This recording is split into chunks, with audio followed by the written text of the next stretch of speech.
Hello everybody, welcome to another daily dose of gaming news and all that good stuff. And as always, I'm all in these things here, extra support for PayPal and Patreon and all that jazz. I'm also on Rumble with all of my content. So let's get started with the funny one. We've been seeing a lot of this. I think this is this kind of news from China Customs. They come from a channel in WeChat. It comes from a WeChat group. But then again, we got another person trying to smuggle almost 240 Intel 13 Gen, which are the i5 13. There is the information here. I forgot which ones. The 13400F, which are like middle of the range CPUs. They are good enough for playing, and worth around almost 50k. I think this is basically because it's to avoid paying customs fees and everything. I think in China market things are a little bit more expensive compared to the like the free zone, basically economic free zones like Hong Kong and everything.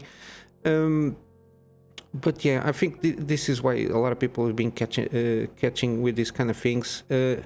It's preferable to be catch with some PC parts than catching like a drug mule or something like that.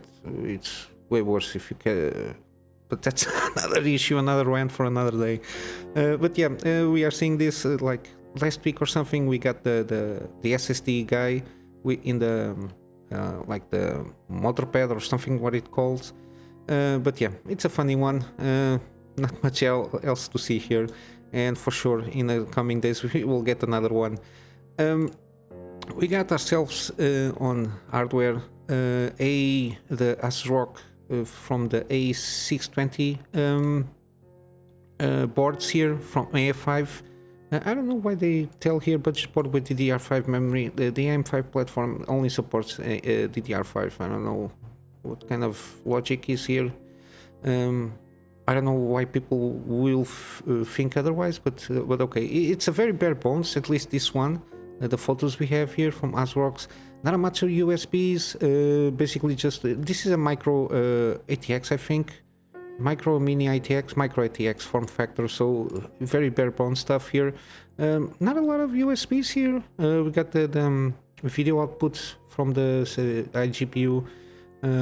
I suppose that the audio, it's not that great of a thing, but it's a very bare bones chipset for a very basic entry. We don't have like dates for launching of this kind of boards, which is we should have like an idea by now.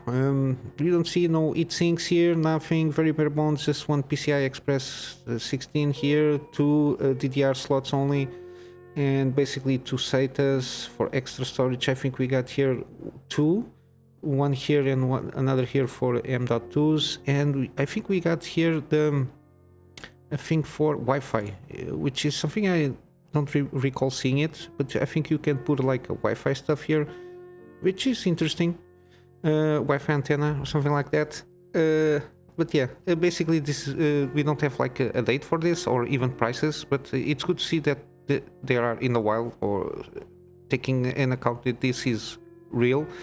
But yeah, it's good to see that we are having cheaper motherboards than hopefully around $100 or maybe a little bit below, so entry-level players can upgrade to AM5 platforms. In other news with hardware, supposedly MSI Gigabyte already confirmed that they have, because of ACC's filings and everything in the Euro-Asian Commission, whatever it is, 47 GPUs, so the non-TI supposedly have 12 gigabytes of memory, which is it's the bare minimum for this generation. Should be. I don't know why for example the 47 Ti does have only 12 gigas, and the 4080 should have like basically 24, and I think the 4090 should have like 48 or something like that, for at least bare minimums for the price they are charging. Because I've been seeing a lot of videos and a lot of people trying to test out like the limits of the GPUs, and the 4070 Ti can run out very fast the VRAM on For example, this is more indicated for 1440p, but even though if you try to pull off a lot of textures, like high quality textures and RTX, you can bottleneck the 4070 Ti in certain cases. And the fact that you already have like not even a 6 months old GPU that supposedly could last 3 years without any kind of bottlenecking issues, and in certain cases you can start seeing some bottlenecking even for the announced 1440p gameplay. It's very worrying, even though I think the 79 XT can handle pretty much everything. It's not, these AMDs are not for RT thing, for ray tracing, but I think they are very excellent for rasterization, and I think RT almost is like almost a gimmick. You can make it very beautiful, yes, indeed, but playable frame rates, if you don't have playable frame rates, I prefer to not having RT, and still the graphics are excellent. It's a lot of hype here. I see a lot of hype regarding certain technologies that they are not properly mature per se, or very well, or they could be more optimized. And with the thing with AMD, NVIDIA, the path tracing, or whatever they are now calling it, which they are NVIDIA at the moment, they're just trying to sell you technology, basically software. It's almost like consoles, Apple. The hardware is just to get you in the ecosystem and to suck money out of you with technology and software. It's the idea that I'm getting, and I hope I'm wrong.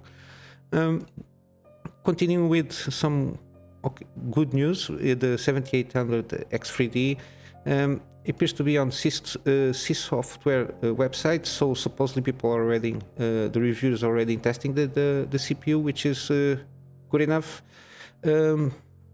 I suppose that is on par I think this is like overall scores here, so take it with a grain of salt. This is I think it will get around, they say here, around almost 30% above the 5800 X3D. I suppose we should expect around 30% average, give or take, between 25-40%. Don't expect too much, because keep your expectations low regarding any kind of new hardware that comes out and the announced performance specs and everything.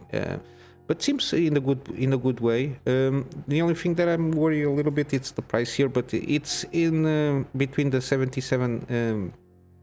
No, it's a little bit between the 7900 Non-X and the X version. They are being lowering a little bit, the CPUs, at least the ones that are already launched, except for the 3D versions. We're seeing a little bit trickle down on the pricing here. Hopefully the trend will continue by till summer. I don't know, maybe shave off 30, optimistically $50 out of the all. Okay, the 7600 could be like $200, give or take. AMD needs to start lowering their prices enough that they need to start overtake some shares on the market share, or else I don't know. So people can start adopting the new technology they wanted to sell to a certain extent, and get decent and pressure on the competition. I think it how it should be. In other news, we got OBS Studio now allows streaming on AV1 or HEVC codec, streaming to YouTube, so it supports now the platforms. The only ones, Twitch and YouTube, don't support streaming on this. They can accept like videos in with AV1 codec, and then they internally they just do the translation for other codecs they use at the moment. I think they are beta testing the AV1 streaming on YouTube. Twitch not yet. Which is kind of odd, because this one, if you want to connect, you can manage to get the same quality of, for example, an H.264. by getting the same quality video, you just need even less bitrate, which means smaller file sizes, and the bandwidth that you need when you're streaming, it's way less. I don't know why didn't rush yet for this kind of supporting the AV1, but it's good news that at least OBS, it's a free software, open source, it's very good. It's been improved a lot since the early days, like 5-6 years ago. It was very finicky. I use it, OBS, for recording these videos, and I don't think I will get a new one. I think I will stay on this OBS, even for recording and when I go streaming. It's very useful. It's very customizable. You can do a lot of things here. My laptop doesn't allow this. I just record and that's it. I just have some settings that I need to pack down or else the CPU doesn't handle anything. But yeah, it's good to see that at least YouTube starts to beta testing this thing, or a closed beta or something like that. I'm not sure how. They say it's still in beta, so we don't know very well, because I don't do streaming, so at the moment I'm not paying very much attention to this. But hopefully this year we all have all the major platforms, and hopefully Rumble also. I'm not sure how Rumble is on this one, because I post every content also there. I don't know, for streaming I think you have to have like a package or something like that, but I don't stream, so I'm not very worried about it again. So basically this is it. It's good to see that this AV1, which is very good, I saw a lot of videos, and how the technology works is way better than the 265 and even NVENC. Forget about NVENC, AV1 it's way better. But yeah, now another news, Ubisoft again, they are not in a very good position. They supposedly are going to do, they are not attending E3. They were going to do like a physical event in LA a day before E3 supposedly started. I think they are going to have to delay the game, the Assassin's Creed Mirage, and the other one that supposedly it's coming. I think we got here, yeah, in other news, the delays here. Yeah, Ubisoft is not a good place. I don't know what they're trying to do with their catalog of games, but I see that they were trying to, and I think they are trying to go full on live service in a lot of their franchises, which is not a good news for consumers and for them, because people are fed up with live service, and then we have, like, I think it's Square Enix trying to go full on NFT on their games, but they kind of back down in one of them. It's a strange time to see the evolution of what people are trying to go on for the gaming industry. But regarding the delays, yeah, the Crew Motorfest, it's the racing game, supposedly are going to be delayed for next year, which is not good. They're just burning cash, but it is what it is. They just put people on a burning.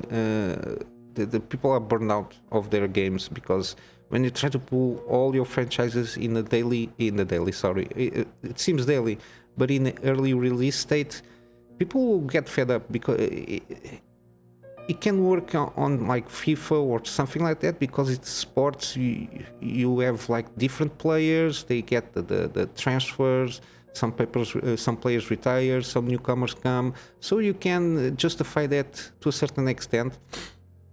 Even though, for example, a live service on a sports game can be more justifiable, or at least my version of live service, which is like the same agent, but you can play it, and the rosters can be updated through the game itself, like a live service, something like that. It's and online gaming, because you can play against teams and everything. But yeah, overall terms, I don't like very much live service.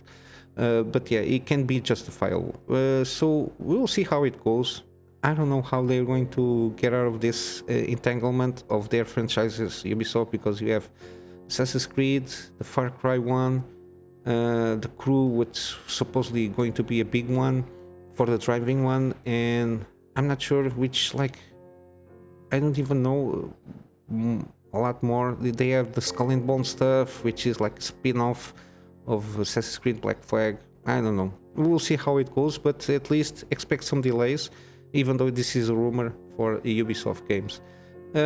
We got on Resident Evil 4 Remake, already new mods, awesome, to improve global illumination, shadows and more. This is where things could be good for rasterizations, is improving this kind of details. It can be from like visual overalls and like filters and everything. It can be way more improved and give you don't need like RTX, because especially I know people, the thing with RTX, because if you're playing a more action-y game, like for example a shooter or a third-person action genre thing, or even like a racing game, you're not going to notice the RTX. You're not going to look on the tires of racing games to see if the RTX illumination is good or the shadows are good on the tires of your guy, and then you just go to the barrier. So I don't know. It's kind of gimmicky to this point, but yeah. And we got Playground Games co-founder, which this Playground Games is from Forza Horizon series. And they left the studio from some time ago, and they founded the new AAA studio. It's Lighthouse Games. A lot of people from this Playground Games studio, like 30 or something, went, and they just went to this new one. Suppose they are already working on a AAA game, but they are still accepting people to work on the studio. We'll see how it goes. Hopefully, they will bring up a good game. Yeah, even though this guy, Gavin Rayburn, I think he did some things on Codemasters from Dirt, Grid, F1, which is a good series, at least alternative ones at the time, which was Grid, the first one that I think I have. No, I think it's Grid Legends, but the first and second Grid were pretty good. Legends was okay. I mean, we have a lacking on racing games, even though Forza it's a good one. We don't have like a top of the line like the first Gran Turismo and the third Gran Turismo, and I even think the fourth one, I think it's good, was very good. We are lacking on these kind of things, but yeah, I'm going to wrap up with some gaming deals. We got Ni no Kuni Wrath of the White Witch remastered. It's 80% off.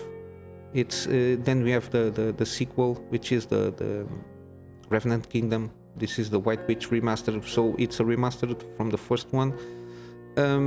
We got also Dredge. It's a new game that came out, or is coming to come out. Sorry. Excellent reviews. It's cheapest, $25 or $35 with all the extra content. It's a very Lovecraftian one. I've been seeing the reviews and some gameplay of people watching this that are reviewing this game. It's very, very, very good. If you like this kind of exploration stuff, resolving some mysteries, and then have all the Lovecrafting and the mechanics, it's very, very, very interesting, and I think it's worth it. So far, so good. I will leave a link on the description if you are interested in this kind of games. It's also an indie game, which is always good to support. And we got on GOG the Witcher franchise, so the first one, not the remake, not yet. The enhanced edition director's cut, $149, awesome. The Assassin of Kings, so the Witcher 2 Assassin of Kings enhanced edition, $3, which is awesome. And if you want to afterwards play it a little bit, the Witcher Wild Hunt complete edition for $15, very good price for the quantity it has, and it's still being updated.